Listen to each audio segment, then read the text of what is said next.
I'll do anything John wants me to do. So. Which John? Which John? Yeah. Both of them. Both. Okay. I think we're live, guys. Yeah. Hello, everyone.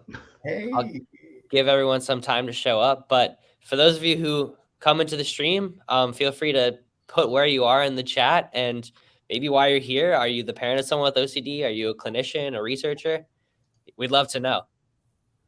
Also, Jonathan Grayson and Jonathan Abramowitz, how should I refer to you guys to differentiate you guys? Like Jimmy G for Jonathan Grayson? I think John G, John A. John G. That works for me. That works for me. Mm-hmm. Okay, good. I'll finally get to be that elementary school teacher. Right. So we have to stay in our seats. No talking unless called on. Yeah. That's a problem. And no bathroom breaks throughout the stream. He said stream and bathroom break. Okay, I got a psychology student. I feel your pain, Aaron. Well, shall we introduce ourselves and get started? I think we should give people another minute or two. Oh, right? You were okay. That's right. We were waiting for folks. Please, to John. Sorry, I wasn't paying. You're getting too antsy. I am getting antsy. Also, for everyone here, John A was on CBS last night, and he didn't tell anyone. So you can go look him up and watch his thing after. I heard he did his psychoanalysis. I've been known to do that. It's very on brand for you, John. It's very on brand. Can we still watch it, John? I think you can. Yeah, if you go to, it was on CBS Sunday morning, and it's already in the chat. Oh, wow, cool. Okay. You know, I think John Hirschfield and I had decided that the key variables for being a really great OCD expert was being named John without an H. Yes. And being Jewish, apparently. But yes. So those seem to be the critical variables of great OCD therapists. Yes. Oops. I think you guys are the only two Johns without an H I know. John Hirschfield. Yeah. Okay, 3. Yeah. Is that, it's not common, right? Well, I mean, I know our first names are Jonathan. I think is Hirschfield. He's another Jonathan, yes. Yeah. So I just kept it Jon because that's how they spell my name, Jonathan. And the other one's a bathroom. Right. But Kyle, you do need to be careful when you're pronouncing our names. Mm-hmm. Try to be very careful to not pronounce the silent H. Yes. One is John and the other is John. Oh, it's very important. I would have messed that up. Yeah. Thank you. Yeah. All right. I think now we can get started. John A. All right, let's do it. Hello, everyone. Welcome to the first Iocdf Research Roundtable. Thank you for coming. We're all super excited to be here. Yes, a round of applause. The goal of this program tonight is to share and discuss some really the current information about some of the most important topics in the OCD literature. My name is Kyle King. I'm a sophomore at Yale University studying neuroscience. I have OCD. I was diagnosed when I was 13. I went through ERP and I was able to work on my OCD and get to a point where now I can start studying OCD in college. But one of the first things I realized when I started to study OCD is that I don't like reading the literature that much. It's not that fun. And reading scientific papers is annoying. So I really love watching videos and hearing the experts discuss the literature and summarize things for me. So I thought it'd be really cool if we had an ongoing roundtable where experts would do just that. And that's what that is going to be tonight. Now, that's a lot about me and a lot of me talking. But before I hand the mic over, I do have 2 things to say. First, just a general disclaimer, this live stream is intended to serve as educational content and is not intended to replace therapy.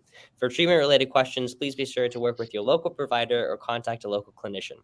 The International OCD Foundation is not a crisis hotline and should not be used if you are in distress or feel unsafe. If you're in a crisis or you're ever feeling suicidal or unsafe, please go to your local emergency room, call 911, or call the Suicide Prevention Hotline at 800-273-8255. Also, we will be taking questions throughout this panel. If you have questions about anything that we talk about or anything related to what we're talking about, please pop them in the chat. We'll try to get to as many as we can. And just a note on the chat, we want to create as safe a space as possible. So please be kind and respectful to everyone. This broadcast is on various social media platforms. Everything's being recorded and everything's live. So be mindful of that, and be mindful of that when you're sharing personal information or just leaving any comment about anyone else. And at the end of the day, we're all here to support one another. So with that, I'll pass it off to my co-host, Jonathan Abramowitz, if you'd like to introduce yourself. Thanks, Kyle. And first, let me say, I'm really impressed. So Kyle and the IOCDF contacted me. It's been, it was like late summer, maybe August or so, that Kyle had an idea to launch something like this. And we emailed a little bit and then had a Zoom meeting to kind of put things together. And Kyle, I've just been really impressed with kind of how you thought about this and gone ahead and kind of, spearheaded this. We wouldn't be here tonight if you hadn't come up with this idea. I think it's a fantastic idea. And when I was asked to be involved, I jumped at the opportunity, and it's been great to get to know you the last few months. And I look forward to, to doing these moving forward. So thanks a lot for including me. And like I said, you said you wanted to go into the field of mental health one day, but it sounds like being a host is also something that you could do really well, because I'm impressed so far with the way that you're doing this. So great. It's the field is going to be well off knowing that you're destined to be part of this field. Well, frustration at reading scientific papers is a great motivator. Yeah, right. You got to lean into that stuff. So I'm John Abramowitz. I'm a clinical psychologist, and I work at the University of North Carolina. Our lab does research on OCD and other problems with anxiety. We are interested in treatment. We're interested in just understanding the causes and the other factors that are involved in OCD, and really just anything about OCD. It's a fascinating topic. For me, I have a small clinical practice. One of the people who survived grad school with me is Micheal Wheaton, who we'll get to in a second. So it's great to have him join as well. I'm very proud to train folks and have them also be out in the field. So I'm just pleased to be here. Looking forward to a fun hour. So I'll leave it at that. All right, cool. So now I have the pleasure of introducing two people who I actually kind of idolize, because as someone who wants to be a researcher, they're both really impressive researchers in this field, or clinicians as well. So I'll start first with John G. Jonathan Grayson is a licensed psychologist, director of the Grayson Center, and adjunct clinical assistant professor at USC Medical School. Dr. Grayson, a nationally recognized OCD expert, has been specializing in OCD treatment for over 40 years and is the author of Freedom from Obsessive Compulsive Disorder. He also serves on the Iocdf Scientific and Clinical Advisory Board. In 1981, he started the first support group in the country for OCD. In 2015, helped to form and donate his time to a free goal support group in LA. And finally, he has the distinction of being the first professional to run a yearly OCD camping trip, which is a line in your bio that I wanted to keep in just because I want to know how does that go? Also, how are you? But how does that go? You want to hear that? Well, just generally. Well, there are two versions. I mean, the first one was an accident. I was teasing a support group in 1982 saying what I could do with you guys on a camping trip. And one of the members was saying after I left, like, do you think he was serious? And I'm like, no, he's kidding. No, I think he was serious. So she asked me if I would. And I thought, gee, nobody's done this. And of this group, there were 10 people, one of whom had been camping. And I thought, wow, no one's done this. This just seems like a good idea. The woman who suggested it, her idea of camping was driving in Winnebago to the Hilton. However, on the trip, she sprained her ankle 2 miles into a 10-mile hike and then walked the rest of the way on a sprained ankle. So they went really well. They went well. It was I could go on, but I'll save that. But I mean, I would not trust you to lead me in a camping trip.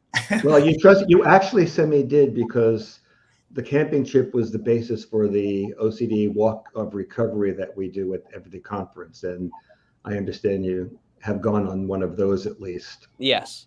Yeah. For everyone watching, me and Jonathan have a history. He strongly encouraged me to eat a Tic Tac off a toilet bowl when I was a 13-year-old, and I haven't forgave him since.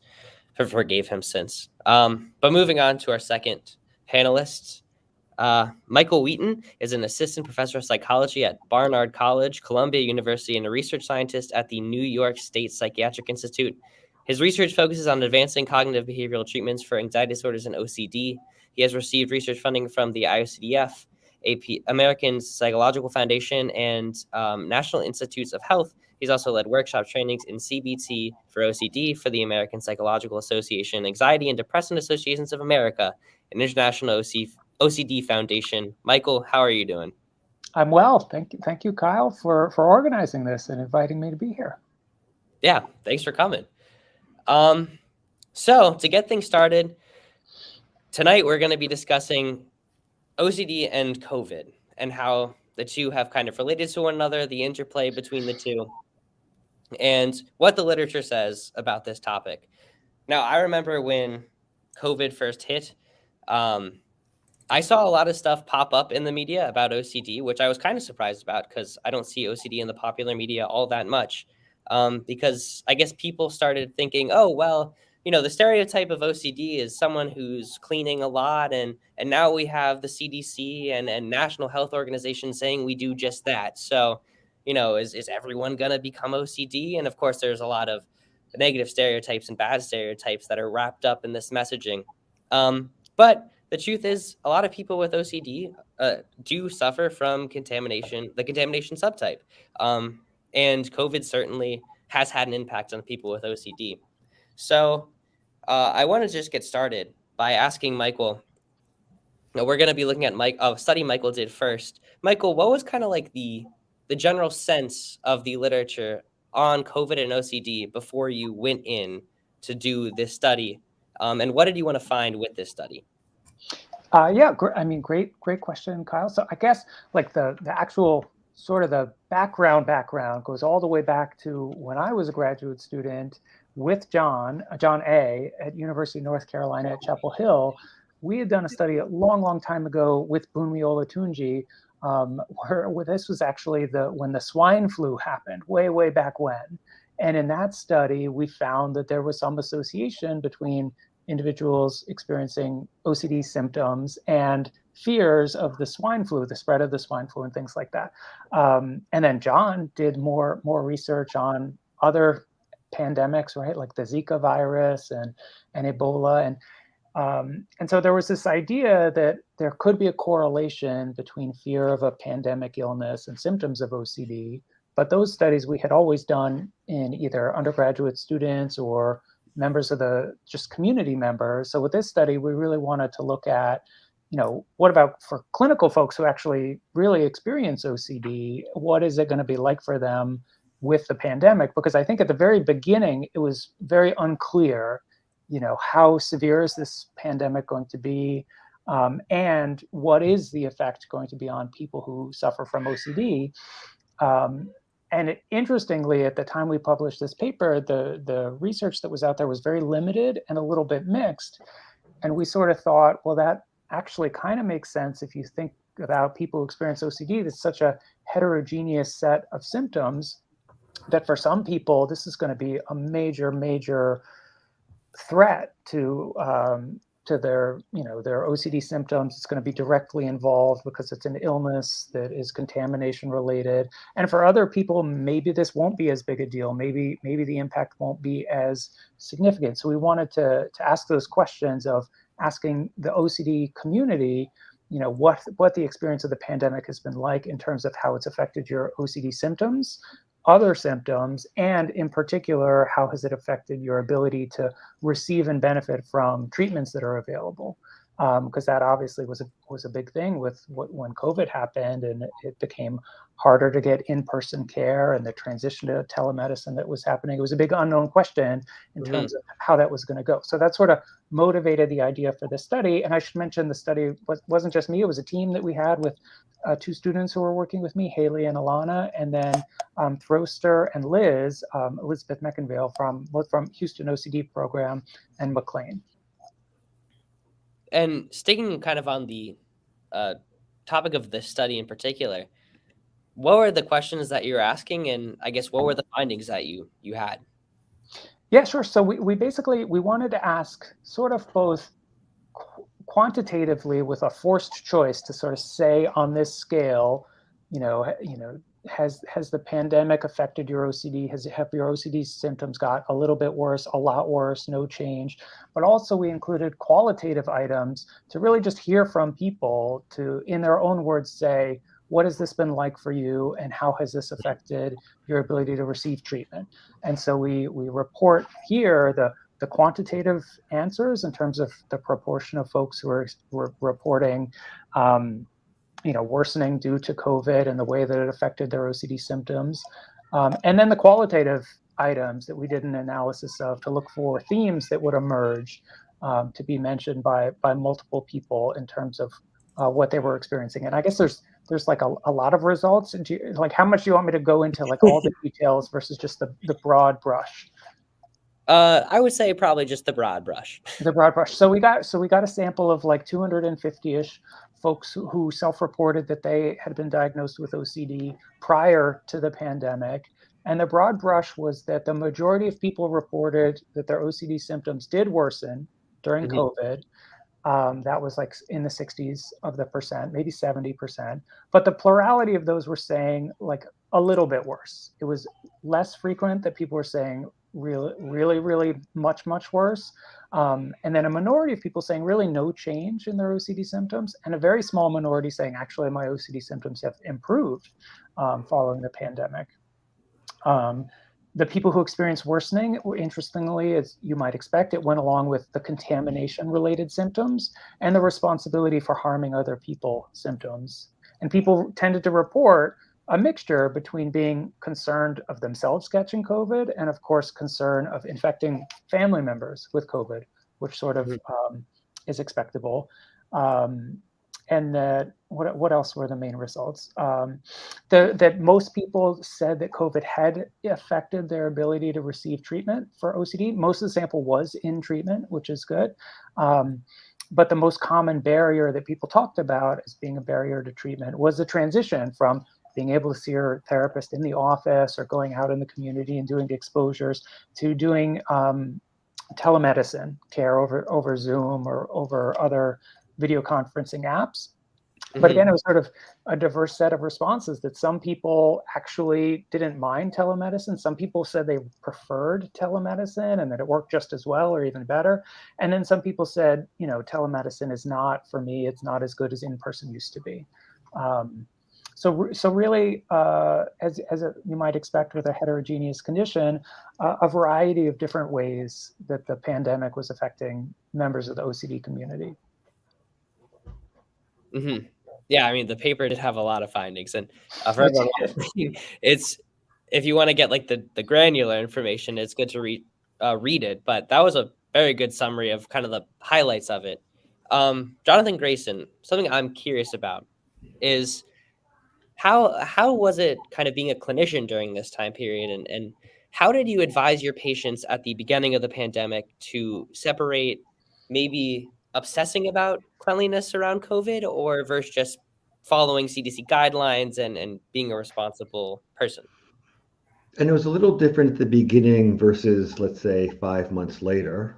The beginning was shocking for me because it was the first time since 1979 that I actually washed my hands. So that was really upsetting for me personally. I'm so sorry. I think, and what we found is, we switched to the teletherapy fairly quickly, and it was shockingly as good as in person. I prefer in person, but it actually was as good, and the support group worked out fabulously. We found that with the clients seen at my clinic, they tended to do pretty well. That is, and I think the whole thing of dealing with uncertainty, they were like ready for this. They would complete, someone would come in and go like, my family is like acting way crazier than me, which I pointed out when I said to them, I always said, you're going to be better than normal when you overcome this. And they were finding that. One of them said, I watch the people do their rituals and they're doing them all wrong. I feel like I should hire myself out so they can perfect their rituals. I think with regard to cleaning, and I did a number of shows on this for the foundation and others about how to do exposure, that initially when we weren't sure about getting it through contact, I mean, the CDC was doing two things, and I like following the CDC. However, they would kind of conflate their advice. So there was like, okay, you need to clean when you come in the house. So we were having everybody do that. But then they kept saying, wash your hands a lot inside the home, which honestly didn't make sense once you got in. So initially, exposure in the home was the same as it always was. You know, so people were free to contaminate and spread it, you know, because we had people doing things that were not making sense, in a sense, like they've come in and they're now treating like they still have COVID. Became clear very quickly that you're spreading it via, you know, aerosols and such. And I think that's been a change where we've, you know, when time went on, it's become clear. Let's put it this way.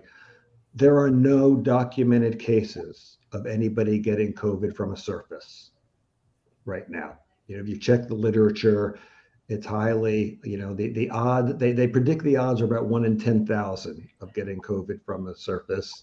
So the most conservative idea is, okay, it's really rare.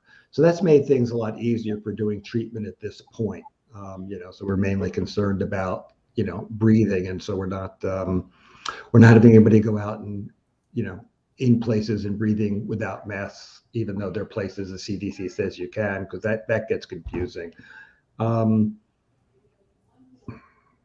we were having people kill their families, basically, you know, according to CDC regulations.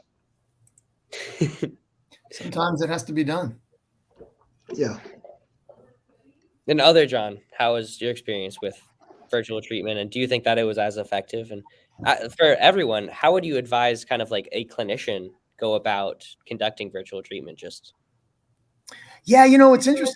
If you would have told me, you know, the night before all this stuff started that you're going to do the next almost 2 years of, you know, exclusively virtual therapy, exposure and response prevention and all that, I would have freaked out and like, no way, this isn't going to work. But I got to say that like John, for the majority of folks that I've worked with, it's gone really well. I prefer in person. I look forward to the day, but I think that I'm going to maintain, you know, the option to go virtual. You know, first of all, I mean, without a doubt, it helps to cut down on people. You know, North Carolina is a pretty rural state, so a lot of people would be driving, you know, hours to see me, so that helps. But being able to be inside someone's bathroom with them in a way that, you know, I'd have to go to their home. There are all sorts of, you know, now all sorts of issues about, you know, I'm a male therapist, and what if it's a young female patient and all these kinds of things.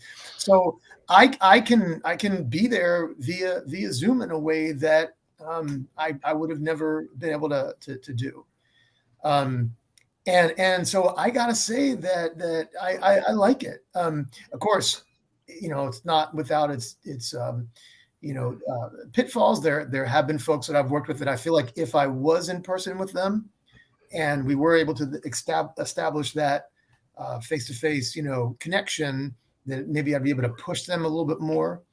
It's easier to look at a screen and say, no, I'm not doing that, than it is to look a person in the face who's sitting, you know, just a couple feet away. But overall, I have not been as disappointed as I thought that I would be. That was a shock. I really thought there are a lot of times when I talk somebody into doing exposure that it really required being in the room with them. You know, that seems such a very personal part of the intervention. Like John, being in their house was in a way great, because obviously you can destroy the home environment. But it turned out it was basically not harder to get people to do things as I would have never guessed. It's like I can be as effective doing that. I had a virtual practice before this, about a third of my clients, but before COVID, I only accepted people whom I were really sure were motivated. You know, because I was worried that it wouldn't be as good after COVID. I was just accepting clients, and it's like it's been a shock to see severe people do really well. Yeah. And Felice just mentioned on the chat, a lot of people's rituals are at home. So again, that's a way I can see what they're doing, and we can practice that exposure, and then, you know, not doing those rituals, being at home and doing something else instead. You know, it's opened up doors. So I think I look at it as it's another, you know, tool in the toolbox, as opposed to either or. But I'm not. Yeah, I'm definitely going to continue to do this after the pandemic. And there's an interesting part of the paper. I'm going to switch back to the paper for a second, where Micheal, you report that I think it was like 29% of people saw that their contamination OCD switched to a primary focus on COVID. Mhm. And that was kind of surprising to me, someone who hasn't read too much about the specifics of how OCD functions. Yeah. How common is it for someone to just see like a complete shift in the content of their OCD? Yeah, so I think that is probably a little bit surprising to folks that, you know, oh, you'd think OCD, this contamination related threat, that some people might expect everyone to shift over, but actually it was the majority of people, whatever their obsessions tended to be about, remained what their OCD was focused on. Even if COVID concerns became a part of their OCD, it was only that smaller portion that COVID got elevated to the top. And that was the question we asked them. It was sort of hard to frame that question, but I think we asked, like, to what extent has COVID taken over and your other concerns have taken a back seat to COVID? And that was, yeah, I think that was the 29%. And I mean, there is data about the stability of OCD symptoms, and typically people sort of stay within a theme, but the content of the theme may shift slightly. So it was probably maybe contamination folks who then the new contaminant became COVID. But a lot of the folks, and actually there was an inverse correlation with symmetry concerns, just continued on their symmetry concerns, and didn't so much have COVID take over the primary piece of their OCD. I don't think that's surprising. I think that makes a lot of sense.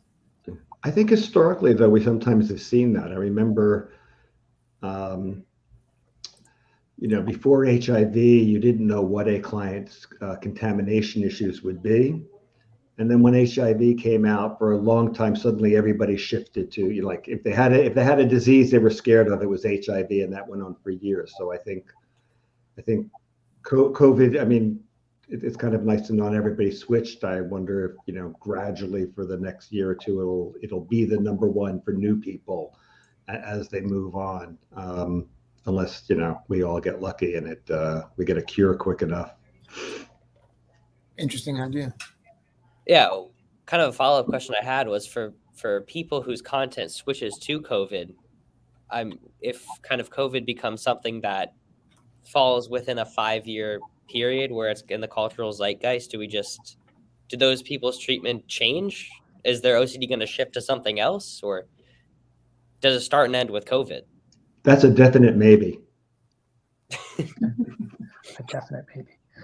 Well, Yeah, I'm thinking if there are parallels out there.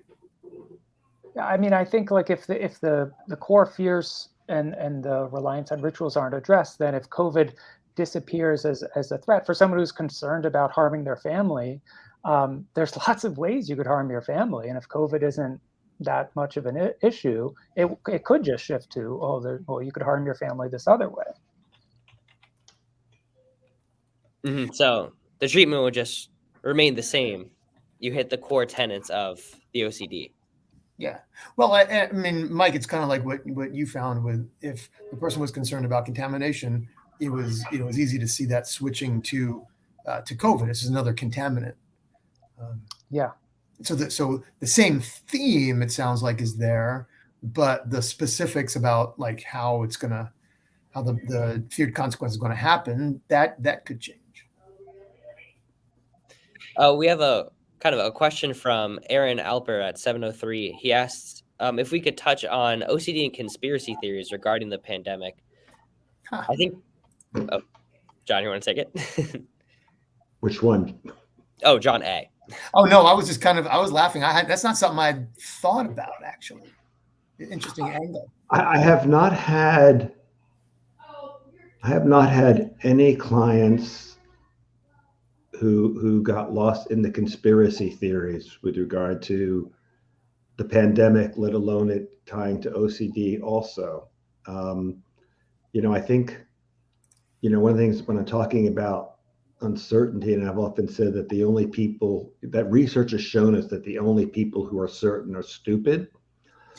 And that doesn't really cover OCD people. So I haven't really to date had anybody come to me where they were lost in the conspiracy theories, or tying it to OCD or not, or obsessing about the conspiracy theories as to whether they're true or not. And I guess to add to that, yeah, I think you'd be unlikely to see it among folks that have obsessions about COVID. But if they have obsessions about other stuff, then maybe just like anyone else, they might be at a risk. Yeah. Mm-hmm. Good question, Mike. Your next study, man.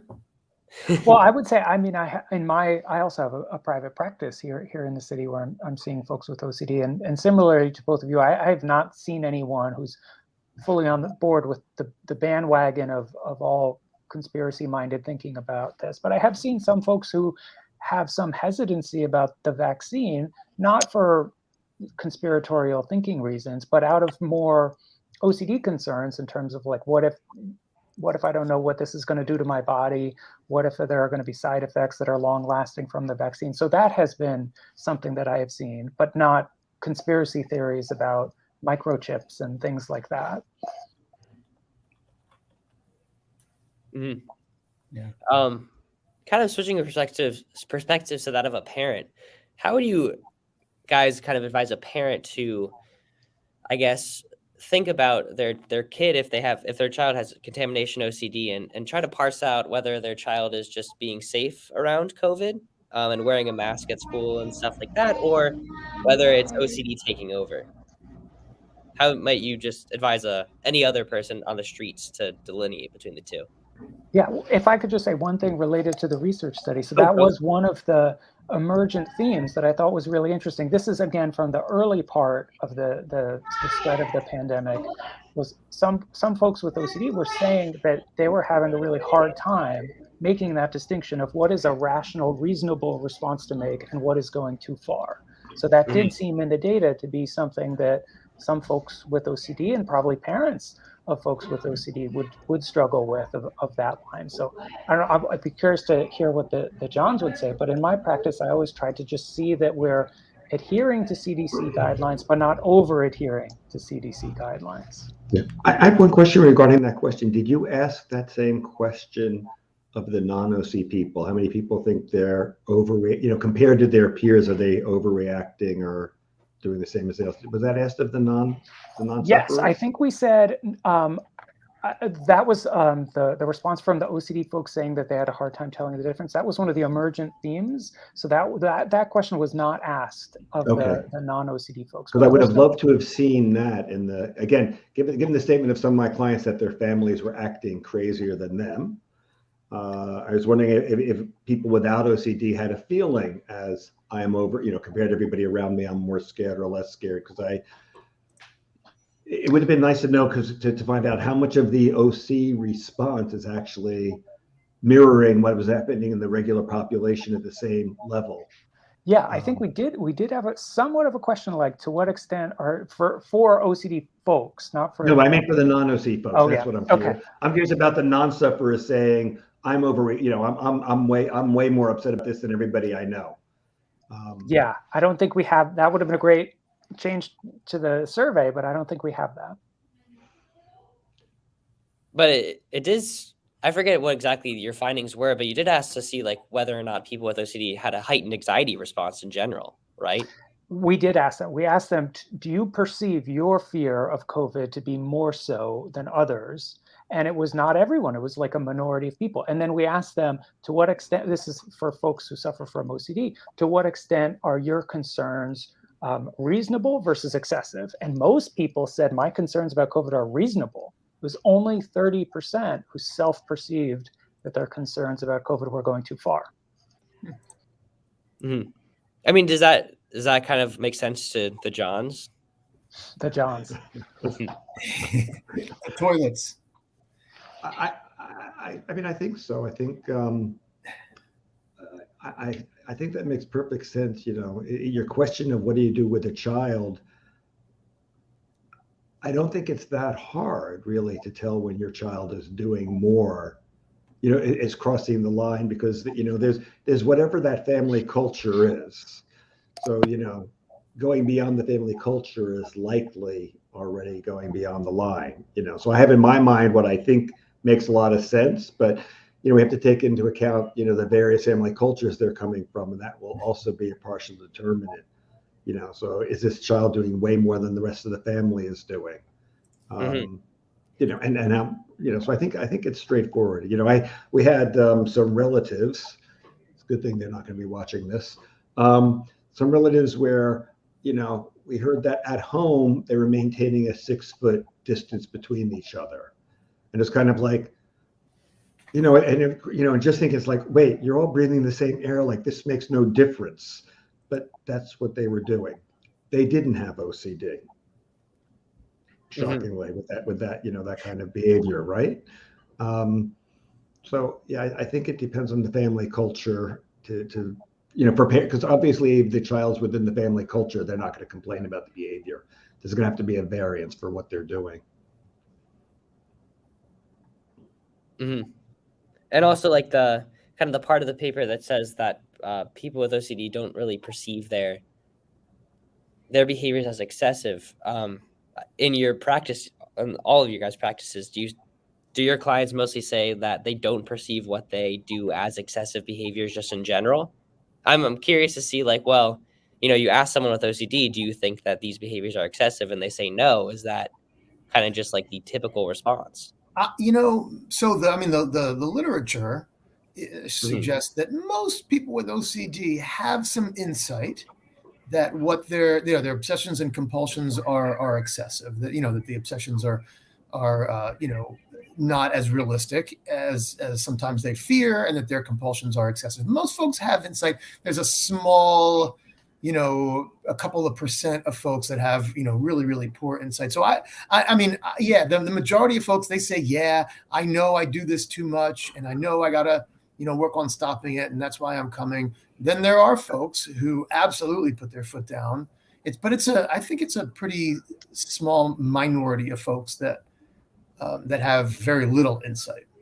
Yeah, I think there's some, you know, I think when they come in, you know, the more extreme behaviors they're engaging in, they, as John said, they have insight with regard to it. I think there's some lesser behaviors that they consider normal that we consider treatment targets, where they're comfortable with them. So we're kind of surprising to them. But yeah, it's not a majority kind of thing. You know, more likely with kids, young kids, because they're often, you know, less invested in coming to treatment to start with, and certainly anybody who's being dragged to treatment against their will. They either think it's a problem and they don't care because they feel they have to, or they think everybody else is wrong and they're right. Yeah, almost by definition, if they have to be dragged into treatment, right? Yeah. What were those target behaviors you mentioned there for a second? Those things that they don't think are a problem, or people with OCD might not think are problems, and Well, not so much people. Let's say individuals. I'm thinking of hand washing, and they might think that they, you know, a certain amount of hand. They might think, let's say, pre-COVID, that it makes perfect sense always to just wash your hands before you come in the house. When you come in the house, that's just a normal behavior. That's like a little more shocking than to give that up, as opposed to, yeah, I need to wash my hands for 40 minutes, or you know, when I come in and wash my hands, I now can't touch anything, you know, or things like that. So, you know, that one, though, it seems like, oh, well, of course you wash your hands when you come in the house, and of course you do, and then they have a list of things that would make sense. That vary from individual to individual, so I'd have to sit here and obsess to kind of pull up more. Did you guys kind of notice the same trend that I did when COVID kind of first became a big thing, where you saw kind of OCD pop up more, and in the media and people wondering like the effects of OCD on people? And did you think kind of the representation of OCD was fair or accurate? Well, I think one of the things that, because it's COVID, it's a contamination thing, it played to this idea that OCD is all about contamination. And of course, there's no reason for people to talk about the harming obsessions and sexual, thoughts and stuff like that. So if anything, I guess part of maybe the worst effect was that it just reinforces the idea that, if you have OCD, it's only going to be about contamination. But I don't remember. It's been a long time now, unfortunately, but I don't remember thinking that I was upset over the press that it was getting. I don't know, John, Mike. No, I was more focusing on what was scientifically being said to do versus, a lot of the other stuff that was coming out. Individual news stations, the expert would kind of make up their own thing. So it was like at least the CDC and World Health Organization were a little more consistent initially. Yeah. Now there was an article that came out. I think Naomi Feinberg. I'm going to call out another researcher. Naomi Feinberg in England, psychiatrist, wrote an article saying during COVID we should suspend exposure and response prevention. And I don't know what would possess her to do that. She's someone who's been in the field for a very long time. And actually, I think Dean McKay, Eric Storch, and others wrote a rejoinder to that, basically saying, you don't know what you're talking about. Absolutely, we need it more than ever, and we need to be careful. We need to be careful about it, but absolutely, we need it. And so there were some folks that either didn't get it or had an agenda or something. But by and large, right. I was kind of interested more in, all right, how are we going to adjust this? There's got to be a way to adjust this. And, John, I remember at the very beginning of this, you and I were on a panel, and, you were kind of talking about how once you're in the home, like what you were saying earlier, once you're in the home, so you wash your hands once when you come inside, fine. After that, it's, you can do whatever you want. Open season. Yeah.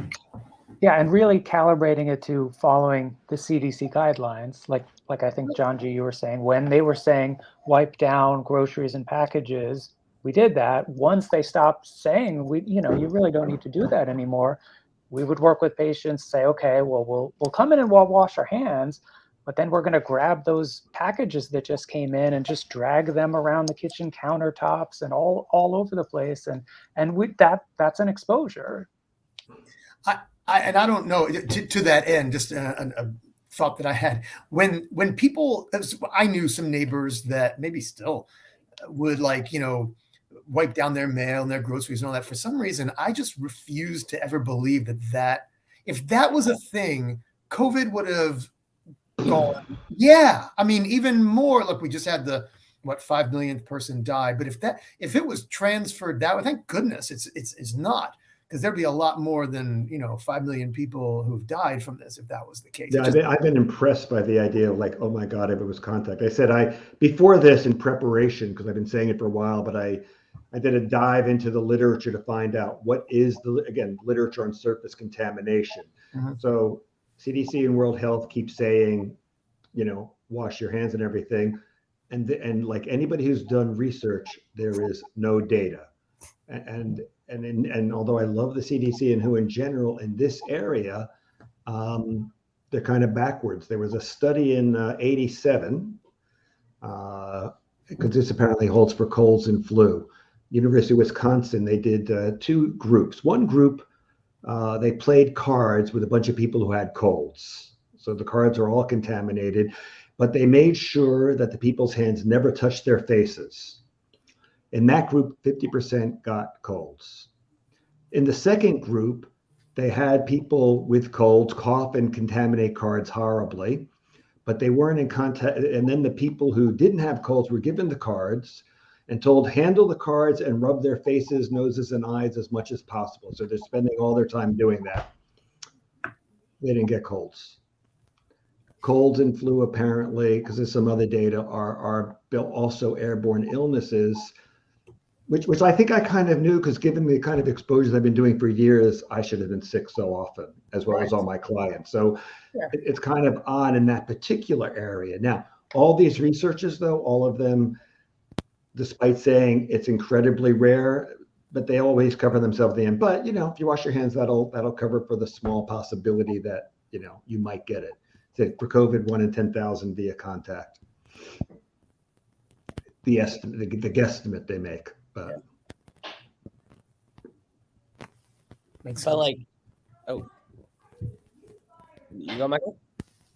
Oh, I wasn't going to say anything. I guess I would say, maybe since just connects to something John G had said, but this was one of the emerging themes from the data, that multiple people who completed this survey actually wrote in the survey, basically, thank goodness I had done successful EXRP beforehand, because it prepared me for now. So I think if you had an expert therapist, like one of the Johns, and had practiced ERP, then maybe you were protected to some extent to not go too far with compulsions during COVID. Were you guys ever kind of like, did you want to cross the line and do exposures that kind of violated the CDC guidelines to push it a little bit? And did you end up doing that? for myself, I mean, initially in the beginning, we don't know that it's not, we can't contract it by contact. So no. And at this, at a certain point when, again, actual literature began to come out. So I was not worried about people contacting it via contact.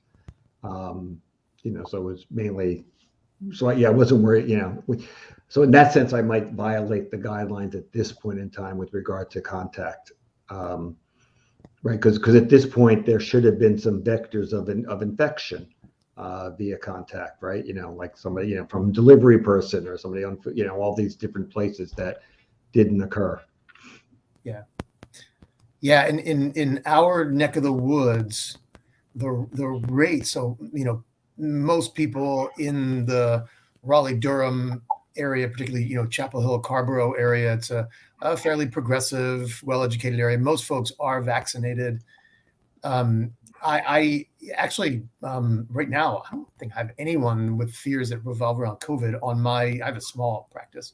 But I probably would, if I felt like it would be helpful for the client or patient, I probably would take it a step further at this point, just because I think the risk is just totally acceptably low. But it just hasn't come up. If I was doing therapy in like the middle of like Alabama, I might not. No offense to anyone in Alabama, or offense if you're not vaccinated and you live in Alabama or anywhere. I always felt, I felt like it was sufficient to just keep our exposures functional and not necessarily going, not purposely breaking CDC guidelines, but it would be a sufficient exposure to just follow the letter of the law and not go any farther than that. At 7:46, Aaron Albert asks, in your experience, why is OCD so misunderstood by people and the media? Do people prefer not to talk to their doctor therapist about themes other than contamination? It's an interesting question. Throw it out to the panel. I think it's really fascinating, since treatment for OCD has been around since '85, really earlier, but I'm letting people have, about 7 years to read the literature. Again, both the American Psychological Association, American Psychiatric Association agree it's the treatment of choice. All OCD experts agree, even if they're biological people. So what we've learned about OCD is that it's actually easier to treat OCD than change the behavior of mental health professionals. Right? As the foundation points out, 14 to 17 years before people find decent treatment once diagnosed. So I think it's misunderstood for one major reason. I think, a lot of people with OCD are incredibly good at hiding their symptoms, and they look normal, and I like to call that behavior competence, right? Because they go out and they can basically function. And, right, if somebody came to see me and something bad happened, I'm like, they'd be like, he's worse than me. So this competence works for them. They can keep functioning everything, but it also works against them for being understood, because they describe the problem to people and they just sound calm, right? It doesn't seem like what's really happening, what your head is going and everything's going on, and you guys are the best multitaskers in the world. And so I think that gives the illusion that it's not a big deal, and I think our goal really isn't to get rid of that competence, but, to have people with OCD rely on it less often. I hope that if I was stuck in such a problem, I could be as competent as somebody with OCD. I'm lucky enough to not be tested. I think related to the question, I think some of the themes that come up in OCD, people don't want to talk about. It's, what if I, harm my loved one, or unwanted sexual thoughts, things like that. So I think part of the misunderstanding comes from just people, they don't want to talk about that. It's easier to talk about, I'm afraid of contamination. Not as easy to talk about, I'm afraid I'm going to molest a child or something like that. Because there are cases where people misunderstand that. I have done stuff with postpartum OCD, and unfortunately I get calls every so often from new moms who, are put in a psychiatric unit because they said they had unwanted thoughts about harming their child, and they have OCD. They're very, very, very unlikely to do anything. But they don't need to be in a psychiatric. They need to be locked up. To what Jonathan Grayson said, I was an expert at hiding my symptoms. Right. Fantastic. So you're very competent. I said it's like that, and right, the multitasking ability. Yeah. Let's face it. The head going a zillion things at once, and to anybody observing, you're on target and right there. It is, and again, when people recover from OCD, they are not normal. They are better than normal, because the average person doesn't handle uncertainty that well, and so, people with OCD don't have the choice of doing denial. They get heaven or hell. Generally, they've tried hell before coming to treatment.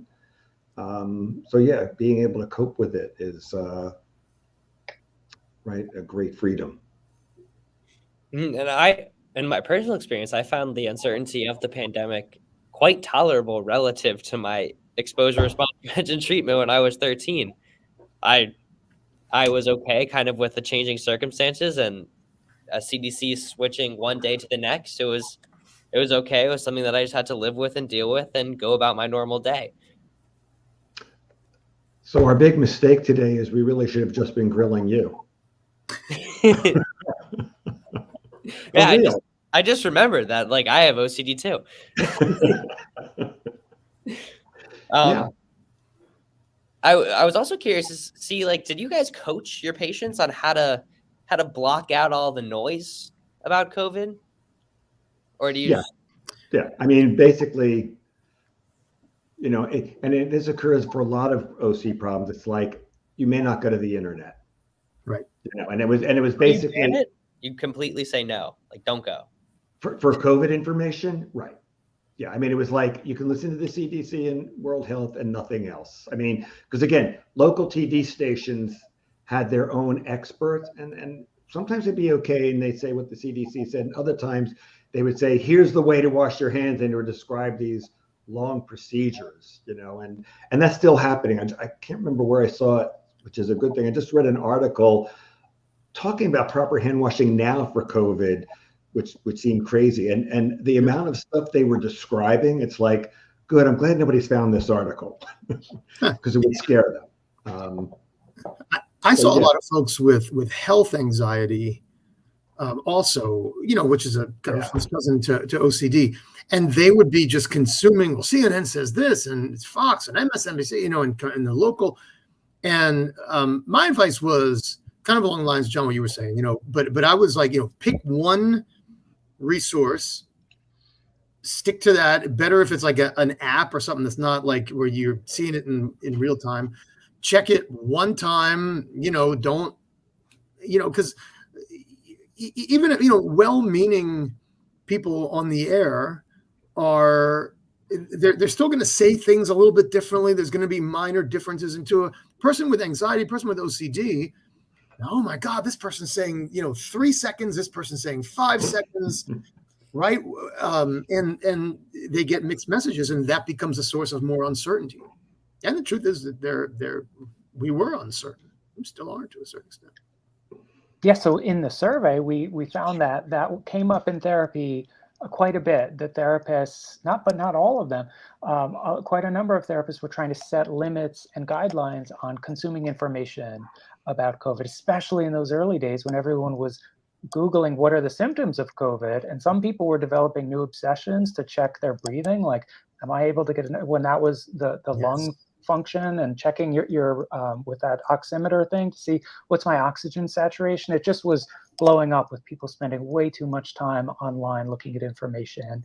And I would just say, like, it is still happening that the information that gets presented sometimes is not really responsibly done. It's done in a like, oh, there were all these breakthrough cases, and they don't sufficiently describe that the breakthrough cases are a small proportion, and actually the majority of breakthrough cases are asymptomatic or mildly symptomatic. And so it's still, the sensational news is what people see. And then if that's all you see, it just rides this cycle of anxiety.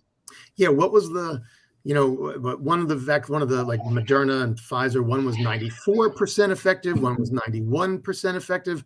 So I would roll the dice on that. And so, by the way, the difference is only 3 percentage points. And that means that it's only 6 and 9% not effective. But again, like Mike, you're right that it's still sensationalized because the news outlets like to get people watching their news. Mm-hmm. I mean, I'm like Jonathan Grayson. I haven't washed my hands since I think I did exposure response prevention. Nice. But during the pandemic, I started again, and it felt weird. It did. I've stopped again. Yeah, all my clients were like a little weirded out initially, but we're all back to being dirtballs and feeling good about it. There's a question in the chat. I wonder what the ratio between people with health anxiety related obsessions versus people with over responsibility related obsessions. I think it's best answered by Michael. And also, I would add, what is health anxiety for the village idiot here? I don't know what that is. Oh, do you want me to answer both? So for the first question about, I don't think we asked a proportion, like, do you have primarily concerns about your health, or do you have primarily concerns about spreading the illness to other people, like a more responsibility-based presentation? But we did ask, I guess we did ask something similar. Are you more afraid of getting it yourself? That was only 14% of people. Are you more afraid of giving it to other people? That was like 40%. And then are you equally concerned about getting it yourself versus spreading it yourself was the other 40 something percent. So it was, I don't know if you could exactly describe it, but actually more people were concerned about passing it to someone else or equally concerned, and fewer people were selfishly only concerned about themselves. Maybe selfishly is not the right word to use there. Maybe they didn't have family members at risk or something like that. There might have been other reasons for it. And health anxiety, I guess that's a question about whether these conditions are on a spectrum or belong together in a category of OCD-related disorders, which John A. Has done a lot of research on. But health anxiety used to be called hypochondriasis, right? And a lot of people see real functional similarities between worries about developing an illness and checking behaviors or reassurance seeking with a doctor. I don't know, John A., do you want to bail me out there? Yeah, no, you're on the right. Someone trained you well. You're on the right track. Yeah, no, it's very similar. People have, obsession-like thoughts about what if I'm sick and the doctors can't find anything wrong, and so they do things like testing themselves. They go to the internet to seek reassurance. They ask other people for reassurance, and it looks a lot like and works a lot like OCD. Is treated a lot like OCD. So, if there is this OCD spectrum, then I think certainly health anxiety. I think the term now is illness anxiety disorder, which is a lot better name than hypochondriasis. But that's a thing. By the way, I hear like kids in the background. Do you all hear that? My grandson. Oh, got it. Okay. He's wandering around the rest of the house wreaking havoc. Got it. Okay. I didn't know what that was. Yeah. But yeah, no, I think, it's in many ways treated this very similarly as OCD. I'm sorry. I'm trying to imagine Jonathan Grayson as a father, and that would scare me, or it does scare me. Wow. That's sad. Amazingly, my son likes me and talks to me, and he doesn't mind that, half of his life is like, used for public examples of things I did to him. So, yeah, it turned out not to be scary. The only thing that major happened is when he was like 3 or 4, and he wanted to be a psychologist because I was. Mhm. And so periodically he'd be like, he'd want to do, he'd be scared to do something. Well, if you want to be a psychologist, and then he finally figured out the code. He said, yeah, I don't want to be a psychologist anymore. So I couldn't throw at him like, oh, you need to confront this, but worked out in the end. Mm-hmm. He probably doesn't wash his hands that much. No. I mean, the main thing is I made sure he, has my love of video games so that we can, do that together. And we're with the little grandson here, we're perverting him likewise, because, we want to have partners as we get older. Excellent. Yeah. I just looked at the time, and it does appear to be our time. Oh yeah. So thank you everyone for joining this Research Roundtable, the first IOCDF Research Roundtable, and thank you to all the panelists for engaging in this discussion. I had fun. I certainly learned a lot. And I hope everyone else who's viewing did learn a lot too. I would just like to make a couple announcements. There's an upcoming live stream, so join the Peace of Mind virtual community at iocdf.org/peaceofmind. And there you can see the entire live stream schedule. There's a whole bunch of good content the IOCDF is always pushing out. Also something that I wasn't aware of until like an hour before we went online. But if you donate to the IOCDF Research Grant Fund now to support research and in the OCD community, the IOCDF will match your donation up to $25,000. So it's a great way to double your impact, and you should certainly consider that. Other than that, I am Kyle, and I'm good to go. Great Thank job. you for inviting us. Yeah, thank you for having us. Thanks everyone for Pleasure. coming. This is fantastic. Yeah, this was great. Yeah. Great to see you, John.